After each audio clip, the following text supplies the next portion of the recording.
बोलो गजाननधारी।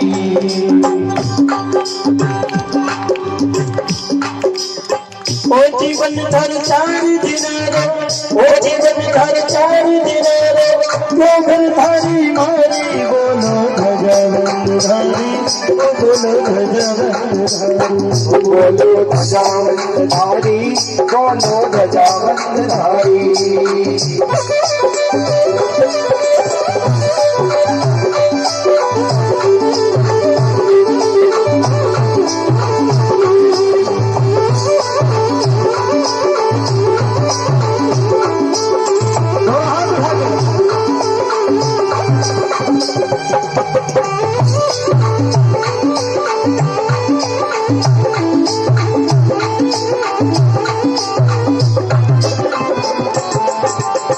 ओ जीवन धर 4 दिनारो, ओ जीवन धर 4 दिनारो, ओ जीवन धर 4 दिनारो, ओ जीवन धर 4 दिनारो, गोगलधारी मारी बोलो गजाननधारी, बोलो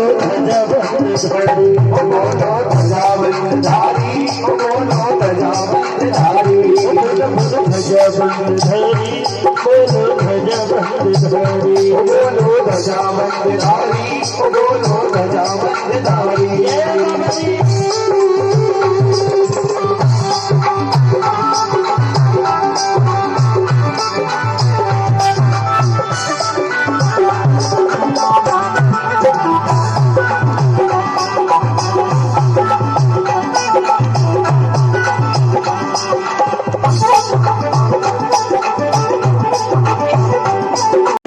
में पूरी होशी मन की इच्छा सारी, बोलो गजाननधारी, बोलो गजाननधारी, बोलो गजाननधारी, बोलो गजाननधारी, बोलो गजाननधारी, बोलो गजाननधारी। दुखड़े दूर मिटा सिर बाबा, दुखड़े दूर मिटा सिर बाबा, दुखड़े दूर भगा सिर बाबा, दुखड़े दूर भगा सिर बाबा, जो भी जावे तारी बोलो गजाननधारी, बोलो गजाननधारी, बोलो गजाननधारी, बोलो गजाननधारी, बोलो गजाननधारी, बोलो गजाननधारी, बोलो गजाननधारी, बोलो गजाननधारी। ताली बजा के जय गजाननधारी।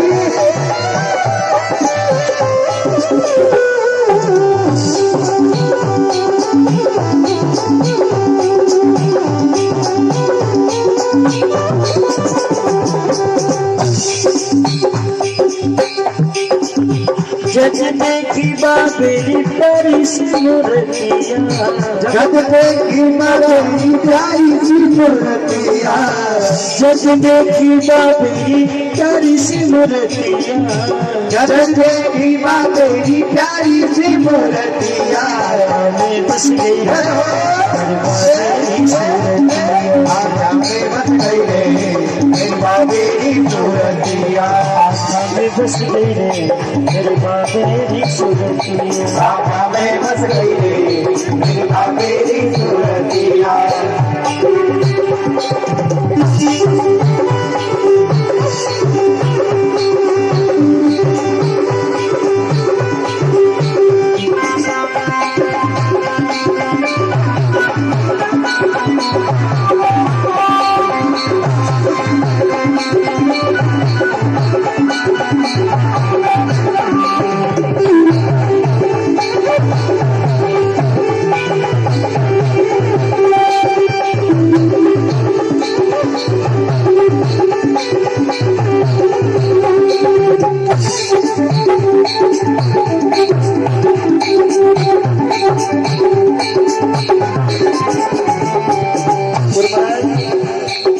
भादवे के महीने में जब बाबा के पैदल यात्री चलते हैं संग लेकर के, तो भक्त लोग क्या गाते हैं? जय हो बीकानेर संगी में तो संगी संग चलूला, बीकानेर संग में तो संग संग चलूला, बीकानेर संगी में तो संग संग चलूला, बीकानेर संग में तो संग संग चलूला। बाबेरी बाबेरी पतलिया जज देखी बाबेरी सारी सी मूर्तिया जज देखी बाबेरी प्यारी सी मूर्तिया आधा में बसे मेरे बाबेरी सूरतिया आधा में बसे मेरे बाबेरी सूरतिया आधा में बसे मेरे बाबेरी सूरतिया आधा में बसे बाबेरी मूर्तिया जज देखी बाबेरी प्यारी सी मूर्तिया जज देखी बाबेरी प्यारी सी मूर्तिया में बस मेरे बाबेरी सूरतिया में बस मेरे बाबेरी सूरतिया में बस मेरे बाबेरी सूरतिया में बस मेरे बाबेरी सूरतिया में बस मेरे बाबेरी सूरतिया में बस मेरे बाबेरी सूरतिया में बस मेरे बाबेरी सूरतिया में बस मेरे बाबेरी सूरतिया। जोधपुर में पहुंच करके वहां के राजा से मिलना उचित नहीं समझा, ना वहां के ग्रामवासियों से, सीधा गए और राजा का जो राजसी बाग था, और उस समय जोधपुर के सम्राट थे महाराजा विजय सिंह जी। विजय सिंह के बारे में आप अगर गूगल पर सर्च करेंगे तो उनकी पूरी जानकारी आपको मिल जाएगी।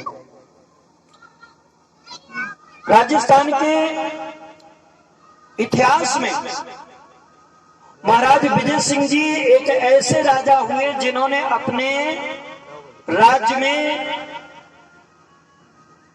मांस मदिरा पर बैन लगा दिया था। उन्होंने घोषणा करवा दी थी कि मेरे राज्य में अगर कोई मदिरा का पान करेगा, दारू पिएगा, मांस खाएगा, तो उसे मैं अपने राज्य से बाहर कर दूंगा। हाँ, आप गूगल पर देखिएगा।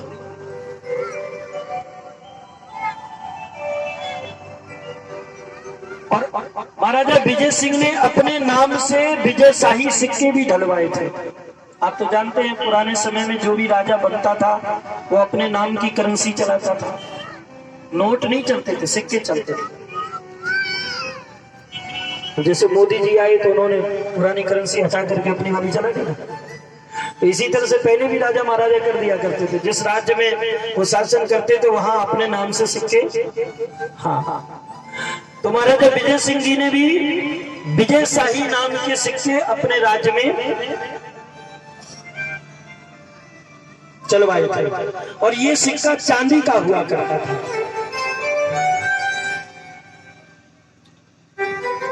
महाराजा विजय सिंह जी भगवान कृष्ण के भक्त थे। अच्छा, ये ऐसे क्यों हुआ? उनकी एक प्रेमिका थी गुलाबदे नाम की। उस प्रेमिका के संपर्क में आकर के वो कृष्ण भक्त हो गए, क्योंकि उनकी वो जो प्रेमिका थी वो भी कृष्ण भक्त थी। तो जब उसके संपर्क में आए तो महाराज विजय सिंह राठौर भी कृष्ण भक्त हो गए, सच्चे वैष्णव भक्त थे। लेकिन महाराज कहते हैं कि राजा कितना भी अच्छा हो, अगर उसके कार्यकर्ता गड़बड़ी कर रहे हैं तो उसका दोष राजा को ही लगाया जाता है।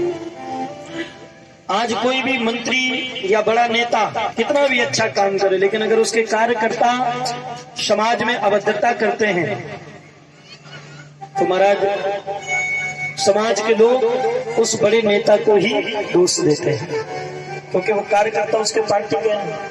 इसी तरह से महाराजा विजय सिंह जी राठौर तो बड़े कृष्ण भक्त हैं, वैष्णव भक्त हैं, लेकिन इनका जो मंत्री है हजारी हाकिम, वो महाराज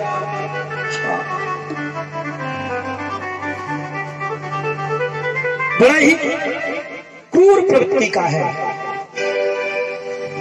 संत महात्माओं का आदर नहीं करता है। महाराज विजय सिंह ने मांस मदिरा पर बैन कर दिया, लेकिन फिर भी महाराज चोरी छुपे ये तो नित्य ही गंगा जल का पान करता है। अब इतना बड़ा राज्य कार्य शासन महाराज इसके क्रियाकलापों से अनभिज्ञ रहे। और इधर क्या हुआ महाराज, हरजी बाटी ने जाकर के महाराजा विजय सिंह जी राठौर के राजसी बाग मंसूरिया बाग में बाबा का पाठ लगा दिया। और देखो कोई नहीं था, अकेले थे। हरजी बाटी का नियम था कि सोने से पहले बाबा की सेवा करते थे। वही मंसूरिया बाग में एक ऊंची सी पहाड़ी पर बैठ गए, एक मिट्टी का चबूतरा सा बनाया, उस पे कलश स्थापना कर दी और बाबा ने जो कपड़े का घोड़ा दिया था महाराज उस पाठ पे रख दिया। धूपदान में धूपिया प्रज्वलित कर दी और हाथ में तंदूरा लेकर के हरजी बाटी जी बैठ जाते।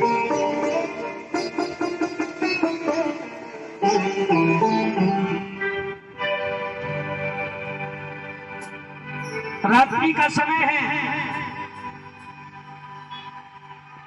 नगरवासी अपने अपने सैया पर जाकर के शयन कर रहे हैं। और इधर उस बाग में हरजी बाटी जी महाराज बाबा का धूपिया प्रज्वलित करके कपड़े के घोड़े को पाठ पर स्थापित करके और बाबा के भजनों को प्रारंभ करके हाथ में तंदूरा ले लिया।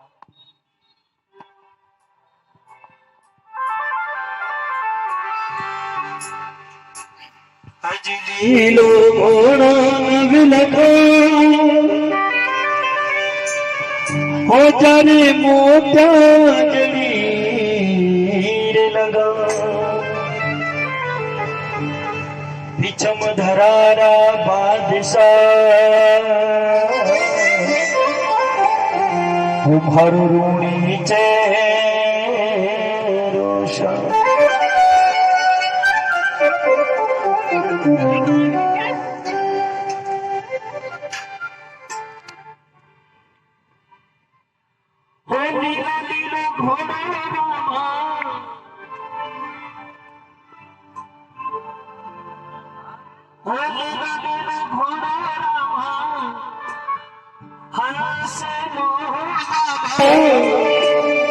हंस लो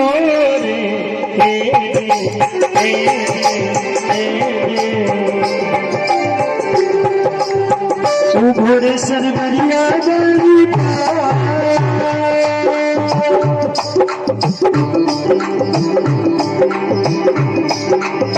लीले लीले घोड़े हंस लो बाबा हंस लो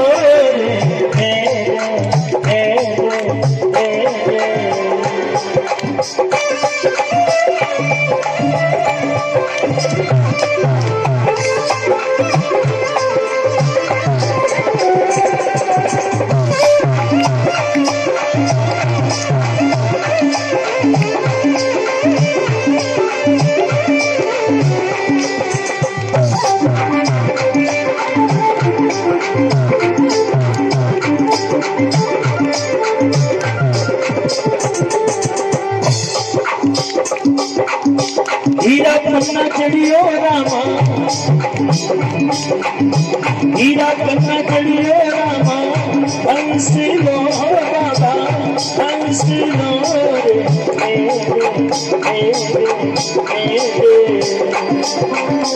ऊपरी सरवरिया बड़ी रबता पधारो रामा हो रामा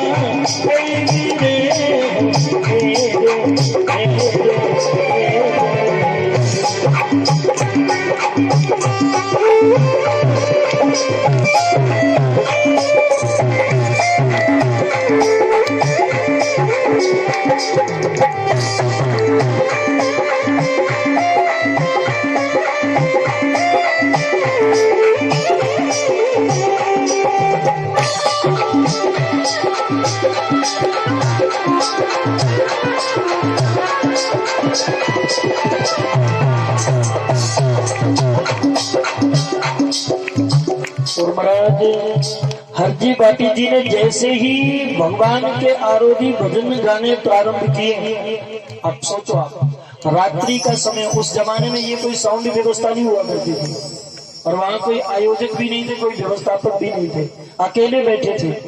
और आपको पता है रात्रि में वातावरण जो वो शांत हो जाता है, और रात्रि में जब कोई एकांत में बोलता है ना तो आवाज दूर तक जाती है, ध्वनि अपना विस्तार करती है। तो ऊंची पहाड़ी पर बैठ करके हरजी बाटी जी ने जब बाबा के आरोधी भजन गाए तो नीचे में बसा हुआ है पूरा जोधपुर। हाँ महाराज, जैसे लोगों के कानों में वो मधुर आवाज पड़ी ना तो एकदम से सबकी नींद भाग गई। लोगों ने आपस में विचार किया ये आवाज कहां से आ रही है।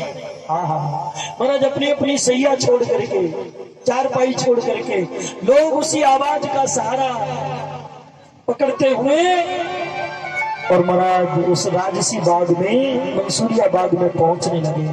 और कुछ ही देर में हरजी बाटी जी के भजनों का वो चमत्कार हुआ कि देखते देखते देखते देखते महाराज वहां तो बड़ी बाबा के भक्तों की भीड़ हो गई। और जानते हो हमारे यहाँ सनातन धर्म में हम लोगों का एक नियम भी है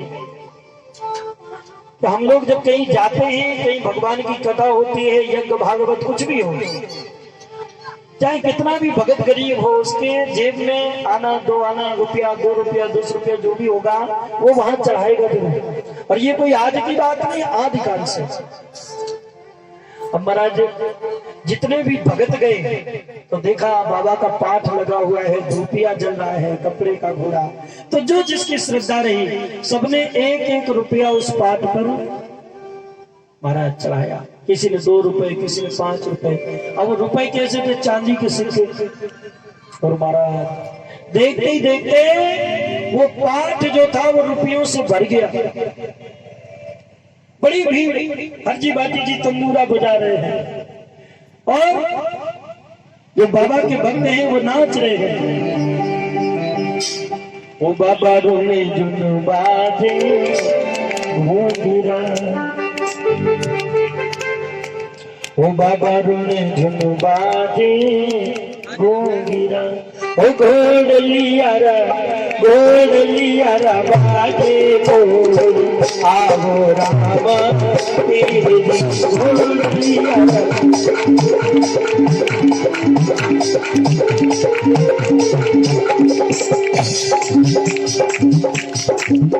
बाबा रोने जुन बाजे बोल, बाबा रोने जुन बाजे बोल, बाबा रोने जुन बाजे बोल, बाबा रोने जुन बाजे बोल,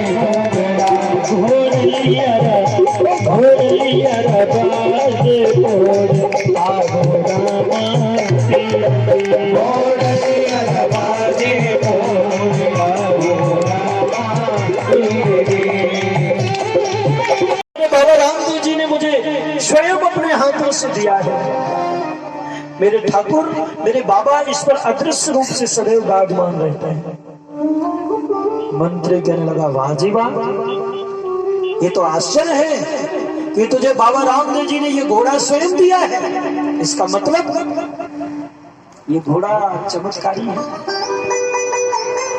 और सीधी सी बात है कि अगर ये घोड़ा भजन सुन सकता है, अगर आरती प्रसाद का आनंद ले सकता है, तो ये कुछ खाता पीता भी होगा। और अगर खाता पीता है तो आज इसकी परीक्षा होगी। अगर तेरा ये घोड़ा हमारे अस्तबल में जाकर के हमारे घोड़ों के साथ दाना चारा खाएगा तो तू सच्चा महात्मा है, सच्चा संत है। और अगर ऐसा नहीं हुआ तो इन्हीं भोले भाले ग्रामवासियों के बीच प्रातः काल जोधपुर के बीचों बीच तुझे सूली पर लटकाऊंगा। और अपने सैनिकों को हुक्म दे दिया, पकड़ लो इस पाखंडी को, डाल दो जाकर के काल कोठरी में। महाराज सैनिकों ने हरजी बाटी के हाथों में हथकड़ियां लगा दी, पैरों में बेड़ियां डाल दी। उस मंत्री ने भगवान के कपड़े के घोड़े को खोस लिया और वो जो पाद पर पैसे चढ़े हुए थे, बताया जाता है कथाकार कहते, कवि कहते कि वो 700 रुपया इकट्ठा हो गया। और जानते हो ये सारा कुछ पैसे का ही तो कारण है, क्योंकि उस मंत्री को ये बर्दाश्त नहीं हुआ कि एक महात्मा ने इतना सारा रुपया कैसे इकट्ठा कर दिया। लोग दिन रात कमाते हैं तब वो कहीं आना 2 आना रुपया कमा पाते हैं, और इसने तो घंटे 2 घंटे में 700 रुपया इकट्ठा कर दिया। अगर 2-4 दिन ये महात्मा हमारे गांव में ठहर गया, ये तो लोगों को कंगाल करके चला जाएगा। और महाराज वो 700 रुपया जो था उस मंत्री ने हड़प कर लिया, और देखो तो उसकी चालाकी, उसने वो पैसा राजकोष में भी जमा नहीं करवाया। हरजी भाटी जी को कैद खाने में डाल दिया, कपड़े के घोड़े को जाकर के अस्तबल में फेंक दिया, और उसके सामने 1 मन चने रखवा दिए, पानी रखवा दिया। और इधर महाराज रात्रि बीत रही है, हरजी भाटी बाबा को याद कर रहे, बाबा ऐसा मुझसे क्या गुनाह हो गया। आपने ही तो कहा था कि हरजी मेरी महिमा का प्रचार प्रसार करना, मेरे निजिया धर्म का प्रचार प्रसार करना। महाराज मुझे नहीं पता था कि आपके धर्म प्रचार में मुझे कैद खाने में भी बिलखना पड़ेगा। हे बाबा,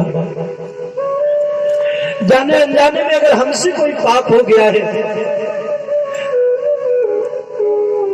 तो मैं ये सजा भोगने के लिए तैयार हूं, लेकिन बाबा आपका दिया हुआ वो दिव्य घोड़ा, वो आपकी दिव्य सवारी जिसका हाकिम ने अपमान किया है ठाकुर, मेरे लिए ना सही अपने कपड़े के घोड़े के लिए ही आ जाऊंगा।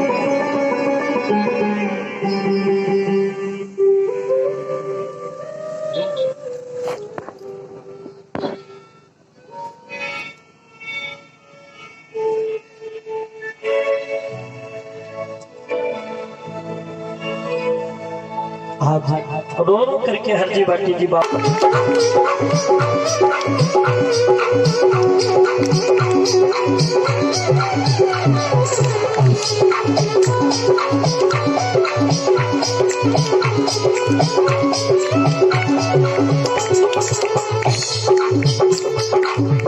हरजी भाटी जी बाबा को याद दिलाते हैं कि बाबा आज ये पहली बार नहीं हो रहा है कि मैं जेल में पड़ा हूँ और आप मेरी रक्षा करने के लिए आओगे।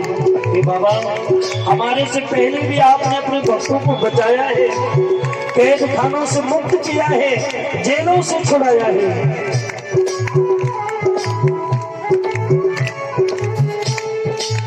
नेबल गदी भक्तारे कारण प्रगट हो गया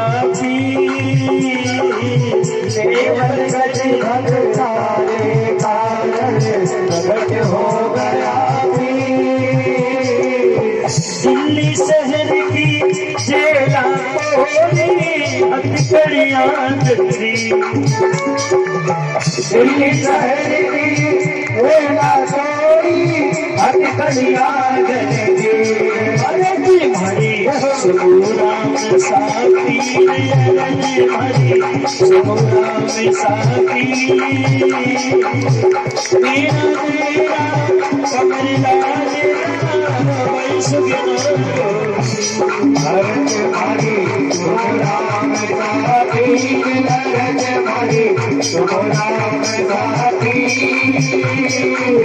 मैं तेरा कमला मेरा भाई सुना रहा।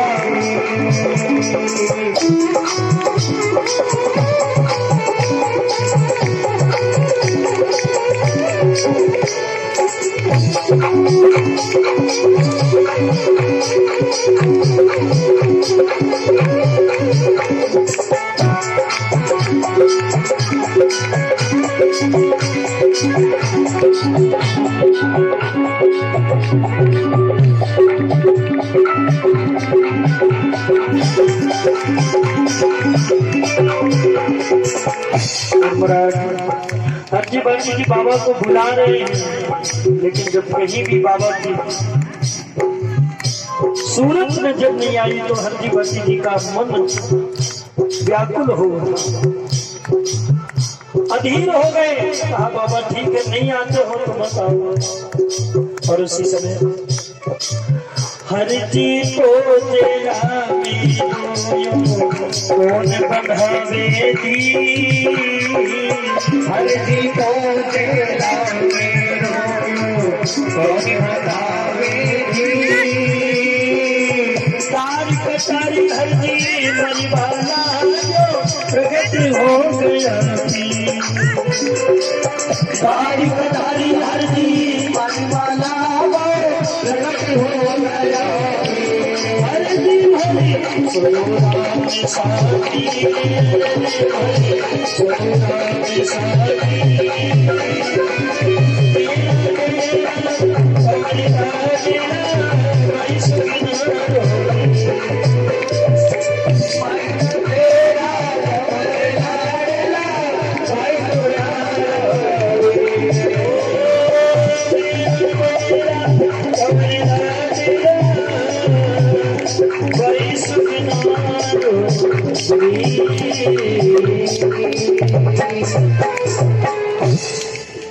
बोली श्री राम देव जी महाराज की रोरे करके हरजी भट्टी ने बाबा को याद किया, लेकिन रामदेव जी महाराज जब नहीं आए तो हरजी भट्टी ने विचार किया कि कल जब ये हाकिम मुझे सूली पर चढ़ाएगा तो इस हरजी को तो कोई नहीं जानता है, मेरी क्या महिमा है। मुझे लगता है पूरे जोधपुर वासी मेरे बारे में कुछ नहीं जानते, बस इतना जानेंगे इस सूली पर रामदेव जी का कोई भगत चढ़ाया जा रहा है, तो इसमें मेरा अपमान नहीं होगा, अपमान मेरे बाबा का होगा और मेरे भगवान का अपमान हो, ऐसा मैं होने नहीं दूंगा। उसी समय जो पूजा की सामग्री काटने के लिए अपने पास छोरा रखते थे ना, वो झोली से निकाल दिया महाराज, और जैसे ही मरने के लिए तैयार हुए तो आकर के बाबा रामदेव जी ने हाथ पकड़ लिया। अरे भक्त क्या कर रहे हैं, इतने जल्दी हिम्मत हार गया। बेटा ये दुनिया ऐसी ही है। हरजी भट्टी जी ने दोनों हाथ जोड़े, बोले बाबा उतनी देर से रो रो करके मैं पुकार रहा हूँ तब नहीं आए, और जब मैं मरने लगा तो तुरंत प्रकट हो गए। ठाकुर जी मैं आपसे यही पूछना चाहता हूँ, आखिर आप चाहते क्या हो। आराम से भेड़ बकरियां चराया करता था, तो मुझे महाराज ये सेवा देकर के इस बंधन में बांध दिया। अरे आप चाहते क्या हो, चैन से जीने भी नहीं देते और चैन से मरने भी नहीं देते। महाराज मैंने कोई अपराध नहीं किया, फिर भी इस हजारी हाकिम ने मुझे कैद खाने में डाल दिया, और ये सब जो मैं कर रहा हूँ आपके ही सहारे पर तो कर रहा हूँ। और बाबा इतनी देर बाद आप यहाँ पर आए। रामदेव जी महाराज कहते हैं बेटा मैं दूर ही कब गया था, तुझे क्या लगता है कि तू जब उस बाग में पकड़ा गया, तेरे हाथों में हथकड़ियां पड़ी तो मैं था नहीं। बेटा मैं सब देख रहा था, क्योंकि मैंने तेरे से कहा था ना कि इस कपड़े के घोड़े पर मैं अदृश्य रूप से सदैव विराजमान रहूंगा।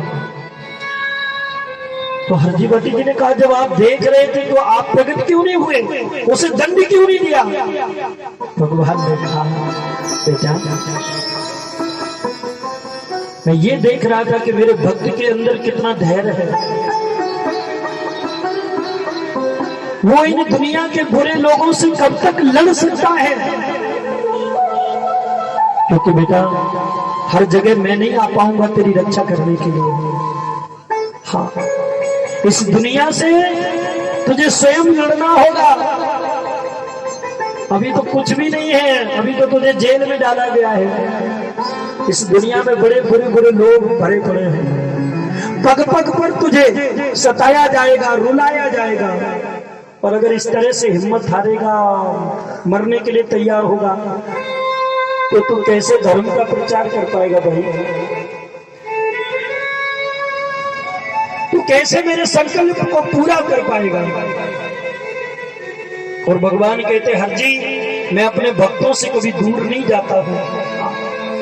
भगवान कहते हैं हर जी मैं हूं नेरे सो नेरो। ध्यान से सुनो क्या कहते हैं बाप जी, है हर जी मैं हूं नेरे सो नेरो, दूर कहे जरी दुर्मत कही दे पावे कष्ट घनेरो। जो लोग मुझे अपने से दूर समझते हैं कि भगवान है नहीं, भगवान बुलाने पर आएगा, ये उनकी दुर्बुद्धि है, उनकी अज्ञानता है। मैं तो अपने भक्तों के सदैव पास रहता हूं। पर सच बताना, जिस दिन भगवान हमसे दूर चला जाता है तो हमारा क्या होता है? लोग कहते रहे भैया ये तो गया, ले चलो ले चलो ले चलो। ये शरीर तुरंत मिट्टी हो जाता है। जो लोग हमारे ऊपर जान छिड़कते हैं वही हमको मिट्टी कहने लगते हैं, और वही लोग उस शरीर को छू करके स्नान करते हैं। सिर्फ भगवान के दूर जाने से इस शरीर की ये दुर्गति हो जाती है। ये जो बोल रहा है, जो ये देख रहा है, ये जो क्रिया कर रहा है, ये कौन है? कि हमारे अंदर बैठा मेरा परमात्मा ही तो है जो मुझे चला रहा है। तो भगवान कहते हर जी मैं हूं नेरे सु नेरो, दूर कहे जरी दुर्मत कही दे पावे कष्ट घनेरो। मैं अपने भक्तों से कभी दूर नहीं जाता हूं। भगवान ने कहा बेटा हर जी बता उस दुष्ट हजारी हाकिम के साथ में क्या किया जाए? और देखो महाराज संत हाँ कभी किसी को कष्ट देकर के प्रसन्न नहीं होते हैं। हरजी भाटी ने कहा बाबा वो हमारी तरह आपकी महिमा को नहीं जानता, इसलिए उसने ऐसा किया। हे ठाकुर अगर उसे दंड ही देना चाहते हो तो एक काम करो, उसकी बुद्धि परिवर्तित कर दो। हे प्रभु आज से पहले मैंने आपके ऐसे स्वरूप को नहीं देखा, आप मुझे बताएं आप कौन है? बाबा रामदेव जी ने कहा क्या राजा विजय सिंह, दुनिया के लोग तुझे सच्चा वैष्णव मानते हैं, भगवान का भक्त मानते हैं। तेरे नगर की ख्याति, तेरी प्रभुता पूरे जोधपुर में वायु की तरह फैल रही है, लेकिन शायद तुझे तेरे नगर में क्या हो रहा है इसके बारे में कुछ भी पता नहीं है। तेरे नगर में, तेरे कैद खाने में मेरा भोला भक्त तड़प रहा है, और तू यहाँ